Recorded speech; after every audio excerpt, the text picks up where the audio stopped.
जी मौजूद आहियां हिन time mother and child care hospital Bahadurpur में, जंहिंजी बिल्डिंग मुकम्मल थियण खां अॻु में ई तबाही जा मंज़र पेश करे रही आहे, जंहिंजो सबबु ठेकेदारनि पारां कमु अधु में छॾे वञणु आहे। कहिड़ी मुश्किलातुनि खे ॻोठ वारा मुंहुं ॾेई रहिया आहिनि, अचो त उन्हनि जा वीचार ॿुधूं। जीअं त ही जेको mother and child health care centre आहे, ही 2014 खां वठी जेको आहे त ज़ेर तामीर आहे। पर अफ़सोस सां चवणो थो पए त हिन जी तामीर जेका आहे 5-6 सालनि जे गुज़रण बावजूदु अञा ताईं मुकमिल न थी सघी आहे।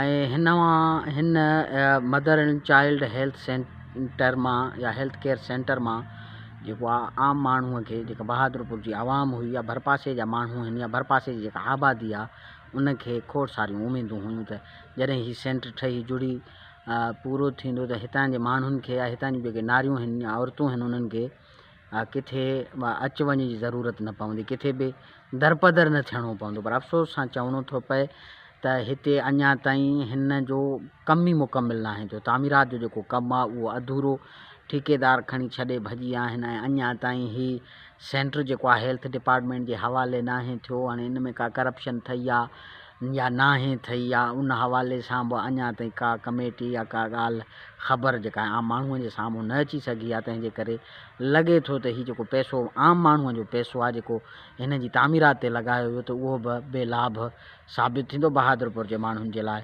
ऐं पोइ ज़ाहिरी ॻाल्हि आहे, हितां जा माण्हू जेके आहिनि, जिन माण्हुनि खे वोट था कनि, जिन माण्हुनि खे सपोर्ट था कनि, त पोइ उन्हनि माण्हुनि जे साम्हूं, वसवारनि जे साम्हूं हितां जे माण्हुनि जी ऐं मुंहिंजी जेका ख़ासि करे इहा अपील आहे त महिरबानी करे बहादुरपुर जे माण्हुनि जी दादरसी कयो ऐं हिन सेंटर खे जेको आहे पाए तकमील ताईं पहुचायो, त जीअं हिन मां हितां जा मासूम ॿार, हितां जूं नारियूं जेके आहिनि, उन्हनि जी जेका आहे जान जेका आहे महफ़ूज़ थी सघे, उन्हनि खे तहफ़ुज़ मिली सघे ऐं सिहत जे हवाले सां जेके सहूलतूं आहिनि उहे जेके आहिनि माण्हुनि खे पंहिंजे दर ताईं मिली सघनि। तव्हां ॾिसो 8-10 साल थी विया आहिनि, पूरा कमु अधु खां छॾियूं हलिया विया आहिनि।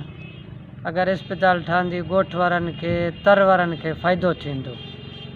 अधु मां छॾियूं हलिया विया आहिनि, हे अस्पताल किरदी थी वञे।